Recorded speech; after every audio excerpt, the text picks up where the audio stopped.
നമസ്കാരം. ആത്മീയത്തിൻ്റെ പുതിയൊരു അധ്യായത്തിലേക്ക് എല്ലാവർക്കും സ്നേഹത്തോടെ സ്വാഗതം. നാളെ 2025 ഒക്ടോബർ 20 തിങ്കളാഴ്ച. ലോകമെമ്പാടുമുള്ള ആളുകൾ ആഘോഷിക്കുന്ന പ്രകാശത്തിൻ്റെ മഹോത്സവമായ ദീപാവലിയാണ്. അറിവിൻ്റെ വെളിച്ചം കൊണ്ട് അജ്ഞാനമാകുന്ന ഇരുട്ടിനെ അകറ്റുന്ന, നന്മയുടെ പ്രകാശം കൊണ്ട് തിന്മയെ ഇല്ലാതാക്കുന്ന പുണ്യദിനം. നമ്മളുടെ എല്ലാം ജീവിതത്തിൽ ദുഃഖങ്ങളും ദുരിതങ്ങളും മാറി സന്തോഷവും സമ്പൽ സമൃദ്ധിയും വന്നു ചേരാൻ ലക്ഷ്മി ദേവിയെ ഭവനത്തിലേക്ക് ക്ഷണിക്കേണ്ട ഒരു ദിനം കൂടിയാണിത്.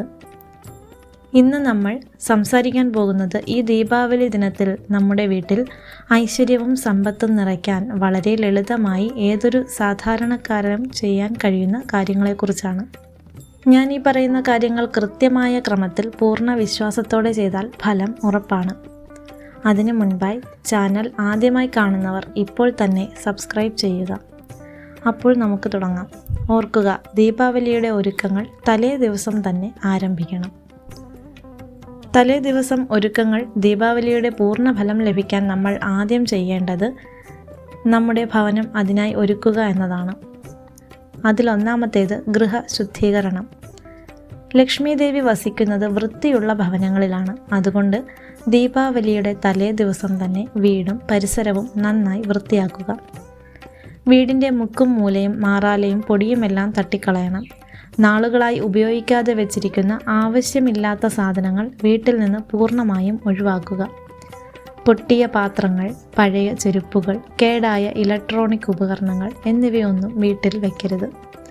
ഇത് വീട്ടിലെ നെഗറ്റീവ് ഊർജത്തെ ഇല്ലാതാക്കാൻ ഏറ്റവും പ്രധാനപ്പെട്ട ഒന്നാണ്. 2. പുണ്യാഹം തളിക്കൽ. വീട് വൃത്തിയാക്കിയ ശേഷം പനിനീർ ലഭ്യമെങ്കിൽ അല്ലെങ്കിൽ ശുദ്ധജലത്തിൽ ഒരു നുള്ള് മഞ്ഞൾപ്പൊടിയും അല്പം പച്ചക്കർപ്പൂരവും കലർത്തി വീടിൻ്റെ എല്ലാ മുറികളിലും തളിക്കുക. ഇത് വീടിനെ ഭൗതികമായി മാത്രമല്ല ഊർജപരമായും ശുദ്ധീകരിക്കും. പൂജാമുറി ഒരുക്കൽ.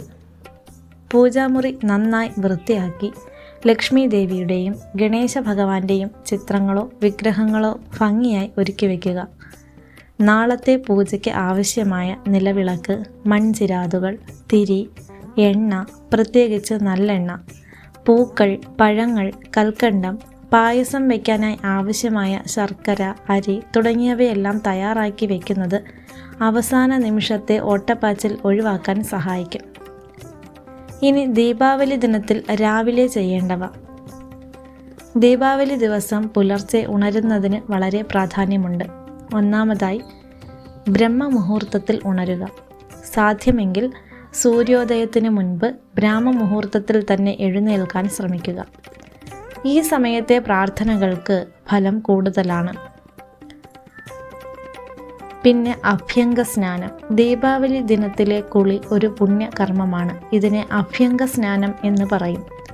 ദേഹത്ത് അല്പം എള്ളെണ്ണ പുരട്ടി മസാജ് ചെയ്ത ശേഷം കുളിക്കുന്നത് ശരീരത്തിന് ഉന്മേഷം നൽകും. അല്ലെങ്കിൽ നിങ്ങൾ കുളിക്കുന്ന വെള്ളത്തിൽ ഒരു നുള്ള മഞ്ഞൾപ്പൊടിയോ അല്പം പച്ചക്കർപ്പൂരമോ കുറച്ച് തുളസിയിലയോ ഇട്ട് ആ വെള്ളത്തിൽ കുളിക്കുക. ഇത് ശരീരശുദ്ധി മാത്രമല്ല, അത് നമ്മുടെ ഓറയെ ശുദ്ധീകരിച്ച് പോസിറ്റീവ് ഊർജം നിറയ്ക്കാൻ സഹായിക്കും. പുതിയത് അല്ലെങ്കിൽ വൃത്തിയുള്ള വസ്ത്രങ്ങൾ. കുളി കഴിഞ്ഞ് പുതിയതോ അല്ലെങ്കിൽ കഴുകി വൃത്തിയാക്കിയതോ ആയ വസ്ത്രങ്ങൾ ധരിക്കുക. കറുപ്പ് നിറം പരമാവധി ഒഴിവാക്കുക. ചുവപ്പ്, മഞ്ഞ, പച്ച, വെള്ള തുടങ്ങിയ നിറങ്ങൾ ഉത്തമമാണ്. പ്രഭാത പ്രാർത്ഥന. പൂജാമുറിയിൽ നിലവിളക്ക് കൊളുത്തി ഗണേശ ഭഗവാനെയും ലക്ഷ്മി ദേവിയെയും പ്രാർത്ഥിക്കുക. ഇന്നത്തെ ദിവസം ഐശ്വര്യപൂർണ്ണമാക്കണേ എന്ന് ദേവിയോട് അപേക്ഷിക്കുക. ഇനി ദീപാവലി സന്ധ്യ ഏറ്റവും പ്രധാനപ്പെട്ട ചടങ്ങുകൾ ചെയ്യേണ്ട സമയമാണ്.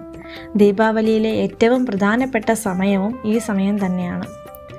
ഈ സമയത്താണ് നമ്മൾ ലക്ഷ്മി ദേവിയെ ഭവനത്തിലേക്ക് വരവേൽക്കുന്നത്. ഒന്നാമതായി ദീപം തെളിയിക്കൽ. ആകുമ്പോൾ വീടിൻ്റെ പ്രധാന വാതിലിൽ തുടങ്ങി എല്ലാ മുറികളിലും, അടുക്കളയിൽ, വരാന്തയിൽ, തുളസിത്തറയിൽ, വീടിൻ്റെ മട്ടുപ്പാവിൽ, ചുറ്റുമതിലിൽ, അങ്ങനെ എല്ലായിടത്തും മൺചിരാതുകളിൽ എണ്ണയൊഴിച്ച് ദീപം തെളിയിക്കുക.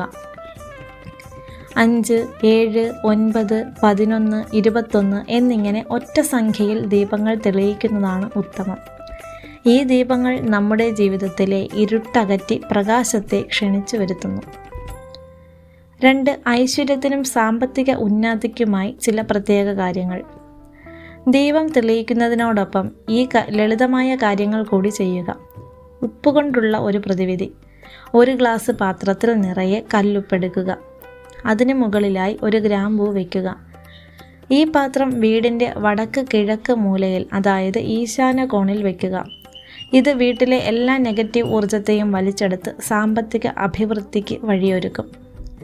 അടുത്തത് വിളക്കെണ്ണയിൽ ചെയ്യേണ്ടത്.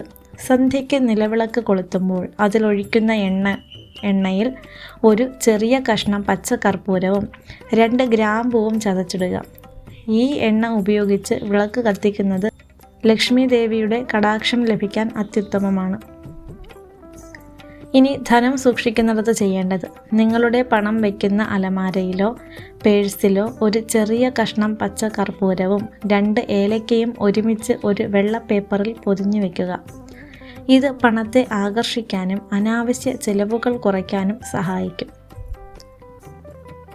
3. പ്രധാനപ്പെട്ട ലക്ഷ്മി പൂജ. വീട്ടിലെ എല്ലാവരും ചേർന്ന് സന്ധ്യയ്ക്ക് ലക്ഷ്മി പൂജ നടത്തുക. പൂജാമുറിയിൽ ഒരു പലകയിലോ ചെറിയ പീഠത്തിലോ ചുവന്ന തുണി വിരിച്ച് അതിൽ ലക്ഷ്മി ദേവിയുടെയും ഗണേശ ഭഗവാന്റെയും ചിത്രം വയ്ക്കുക. വിളക്കിന് മുന്നിൽ ഒരു വെറ്റിലയിൽ പഴം, ശർക്കര, കൽക്കണ്ടം എന്നിവ വെച്ച് സമർപ്പിക്കുക. പാൽപായസം ഉണ്ടാക്കി നിവേദിക്കുന്നത് അത്യുത്തമമാണ്. തുടർന്ന് കുടുംബാംഗങ്ങളെല്ലാം ചേർന്ന് ഓം മഹാലക്ഷ്മിയൈ നമ എന്ന മന്ത്രം 108 തവണ ഭക്തിയോടെ ജപിക്കുക. കുടുംബത്തിൻ്റെ ഐശ്വര്യത്തിനും സാമ്പത്തിക അഭിവൃദ്ധിക്കും വേണ്ടി ദേവിയോട് പ്രാർത്ഥിക്കുക. 4. പ്രധാന വാതിലിലെ ദീപം. എല്ലാ ദീപങ്ങളും പ്രധാനമാണെങ്കിലും നമ്മുടെ വീടിൻ്റെ പ്രധാന വാതിലിന് ഇരുവശത്തുമായി ഓരോ നിലവിളക്കോ വലിയ മൺചിരാതോ കത്തിച്ചു വെക്കണം. ഇത് ലക്ഷ്മി ദേവിയെ നമ്മുടെ വീട്ടിലേക്ക് സ്വാഗതം ചെയ്യുന്നതിൻ്റെ പ്രതീകമാണ്. രാത്രി മുഴുവൻ ഈ ദീപം കെടാതെ സൂക്ഷിക്കാൻ സാധിച്ചാൽ അത്യുത്തമം. ഈ പറഞ്ഞ കാര്യങ്ങളെല്ലാം പൂർണ്ണമായ വിശ്വാസത്തോടെയും സന്തോഷത്തോടെയും ചെയ്യുക. ദീപാവലി വെറുമൊരു ആഘോഷമല്ല, അതൊരു അനുഷ്ഠാനമാണ്. നമ്മുടെ ഉള്ളിലെയും പുറത്തെയും ഇരുട്ടുകളെ അകറ്റി സ്നേഹത്തിൻ്റെയും ഐശ്വര്യത്തിൻ്റെയും പ്രകാശം നിറയ്ക്കാനുള്ള അവസരമാണ്. ഈ ദീപാവലി നിങ്ങളുടെ എല്ലാം ജീവിതത്തിൽ സന്തോഷവും സമാധാനവും സമ്പൽ സമൃദ്ധിയും നിറയ്ക്കട്ടെ എന്ന് സർവേശ്വരനോട് പ്രാർത്ഥിക്കുന്നു.